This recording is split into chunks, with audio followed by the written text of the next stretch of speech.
Graça e paz, meus irmãos. Abram as suas Bíblias no livro de 2 Coríntios, capítulo 4. Nós vamos fazer a leitura e um breve estudo dos versículos 7 a 12. O poder de Paulo vem só de Deus. Versículo 7. Temos, porém, este tesouro em vasos de barro, para que a excelência do poder seja de Deus e não de nós. Em tudo somos atribulados, porém não angustiados.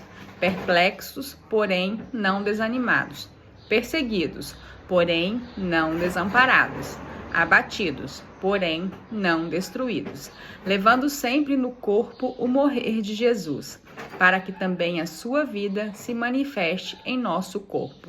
Porque nós que vivemos somos sempre entregues à morte por causa de Jesus, para que também a vida de Jesus se manifeste em nossa carne mortal, de modo que em nós opere a morte, mas em vós a vida. Graça e paz, meus irmãos. Vamos continuar o estudo aqui de 2 Coríntios 4, dos versículos 7 a 12. No versículo 7 diz assim, Temos, porém, este tesouro em vasos de barro, para que a excelência do poder seja de Deus e não de nós. Meus irmãos, Paulo, através de uma metáfora, explica que o tesouro, ou seja, o evangelho, a graça e a presença de Deus, habita em vasos de barro. Nós, a nossa humanidade frágil, mortal e cheia de falhas. Isso acontece para que o poder extraordinário de transformação não seja atribuído à capacidade humana, mas sim a Deus. O versículo 8 e 9 nós vamos fazer a leitura e o estudo junto, pois eles são complementares. Versículo 8. Em tudo somos atribulados, porém não angustiados, perplexos, porém não desanimados, perseguidos, porém não desamparados, abatidos, porém não destruídos. Observaram quantas vezes Paulo usou o porém? Paulo contrasta as severas dificuldades físicas e emocionais da vida cristã com a sustentação espiritual que Deus oferece. Ele ilustra que, embora os cristãos enfrentem fortes pressões externas no mundo, a presença de Deus os impede de serem completamente derrotados. Ou seja, meus irmãos, a nossa força, ela vem de Deus. A vitória que nós conseguimos nesse mundo não é por mérito nosso, não é pela nossa própria força e capacidade, mas é porque Deus está lutando ao nosso lado. Continuando aqui, Paulo disse, Atribulados, porém não angustiados. As circunstâncias externas podem trazer pressão e aperto, mas internamente o cristão encontra paz e espaço para seguir em frente. Perplexo, porém não desanimados. Diante de situações difíceis e sem respostas claras, a incerteza pode surgir, mas a esperança em Deus nunca desaparece. Perseguidos, porém não desamparados. Os cristãos podem sofrer oposição, mas nunca é abandonado por Deus no meio da luta. Abatidos, porém não destruídos. Podem tentar derrubar ou até ferir, mas o poder divino levanta e impede a destruição total. Estudando esses dois versículos, onde Paulo explicita a dinâmica da sua batalha missionária, me vem à mente uma passagem muito conhecida no meio cristão. Diante dessa situação, parece que eu consigo ver Jesus dizendo, o que está lá em Mateus 11, dos versículos 28 a 30. Vinde a mim, todos os que estáis cansados e sobrecarregados, e eu vos aliviarei. Tomai sobre vós o meu jugo e aprendei de mim, porque sou manso e humilde de coração. E achareis descanso para a vossa alma, porque o meu jugo é suave e o meu fardo é leve. Se você é cristão verdadeiramente e está vivendo nesse mundo mal e corrompido e se sente confortável e não atribulado, sugiro que reveja a sua fé. Pois o próprio Jesus nos disse, como está escrito lá em João 16:33, estas coisas vos tenho dito, para que tenhais paz em mim. No mundo passais por aflição, mas tende bom ânimo, eu venci o mundo. Uma coisa é o cristão estar confortável no mundo, outra coisa é ele viver em paz. A paz, ela vem da confiança, da fé e da esperança em Jesus Cristo. Essa é a paz. Mas o conforto, a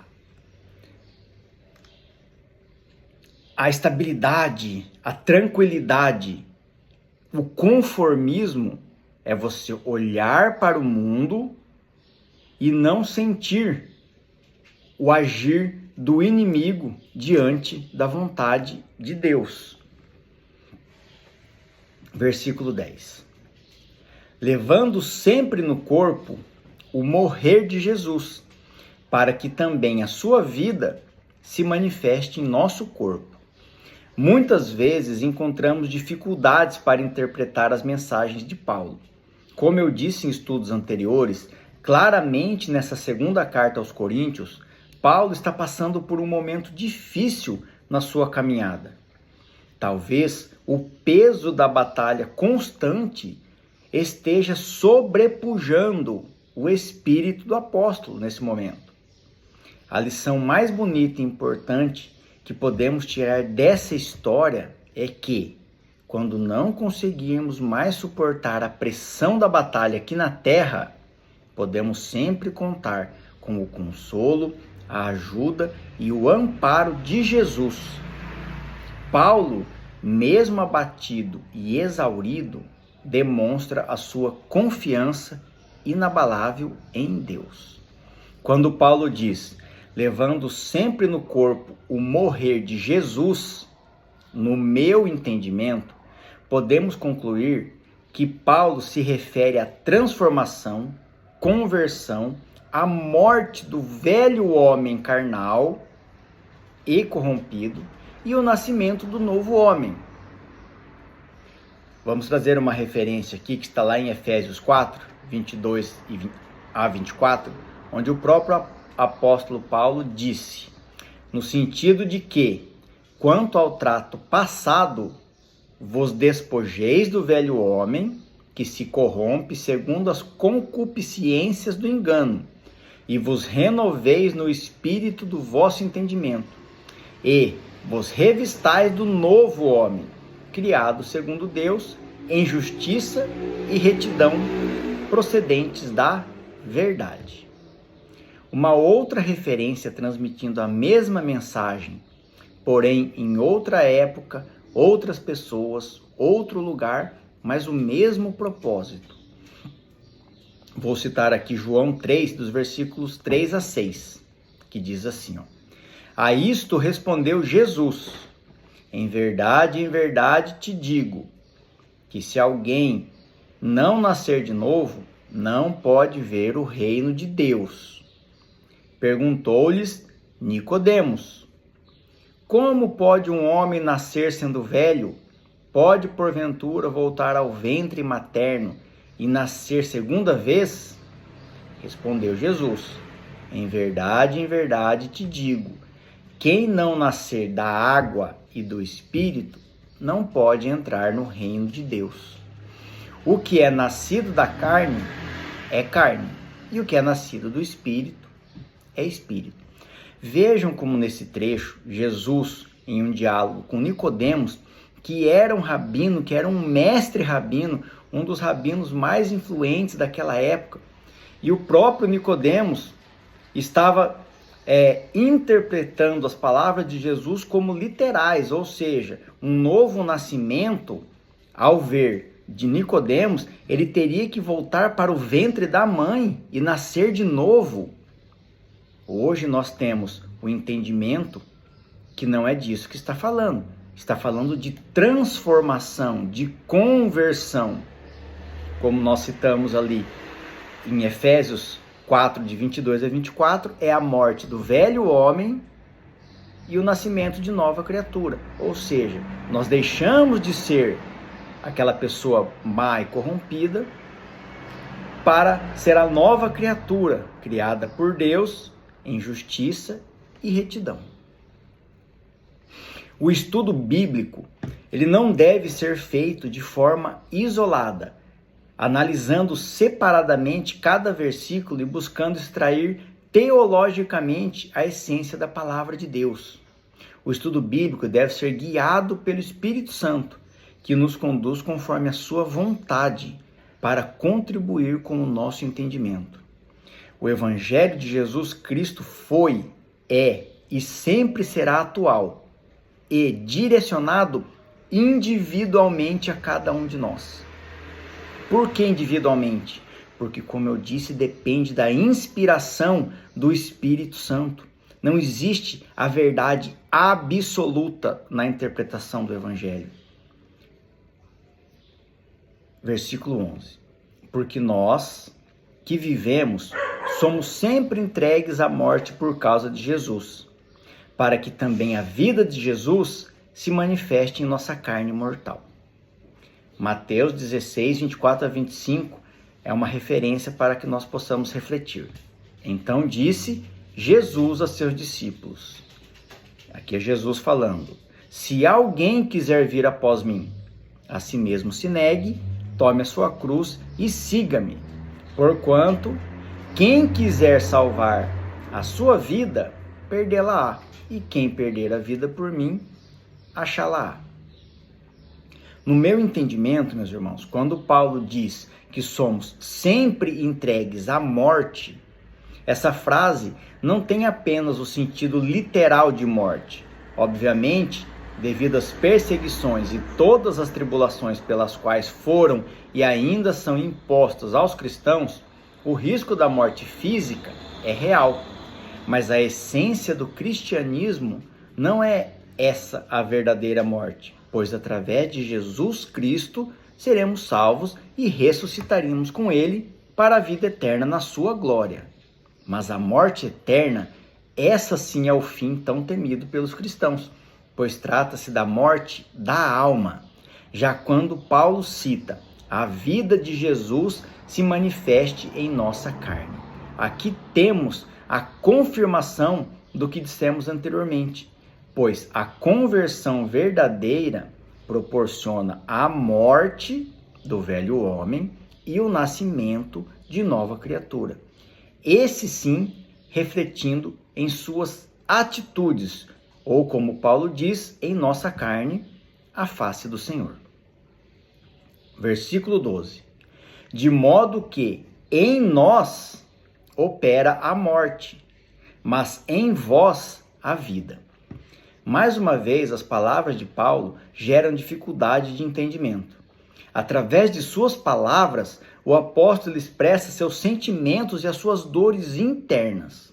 O contraste entre em nós a morte e em vós a vida representa o cumprimento de um dos mandamentos mais importantes de Jesus para nós, que está lá em João 13, versículos 34 e 35, onde Jesus diz assim, novo mandamento vos dou, que vos ameis uns aos outros, assim como eu vos amei, que também vos ameis uns aos outros. Nisto conhecerão todos que sois meus discípulos, se tiverdes amor uns aos outros.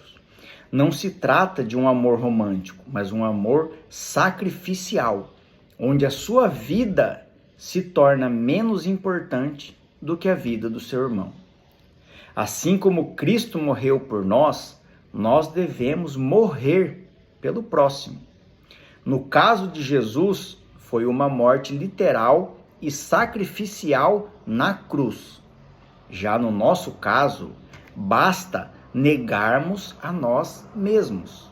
Você já parou para pensar o que significa negar-se a si mesmo? Negar-se a si mesmo é parar de olhar única e exclusivamente para as nossas vontades, as nossas necessidades e passarmos a olhar também para a vontade e a necessidade dos outros. Ou seja, não sermos egoístas, não acharmos que o mundo gira em torno do nosso umbigo. Olhar para o mundo com os olhos de Jesus. Isso não tem nada a ver com posicionamento político, ideologia e muito menos com meritocracia. Trata-se de nós, como cristãos, olharmos para a dor de nossos irmãos, cristãos ou não cristãos, e isso doer na nossa própria carne. Ter os nossos olhos espirituais abertos para enxergar além da imagem exterior de cada pessoa, para buscar a alma e o coração. Mais uma vez eu digo, meus irmãos, se você é cristão e está vivendo tranquilamente nesse mundo, você precisa rever a sua fé. Que tudo seja feito para a honra e glória do nosso Senhor e Salvador Jesus Cristo. Amém.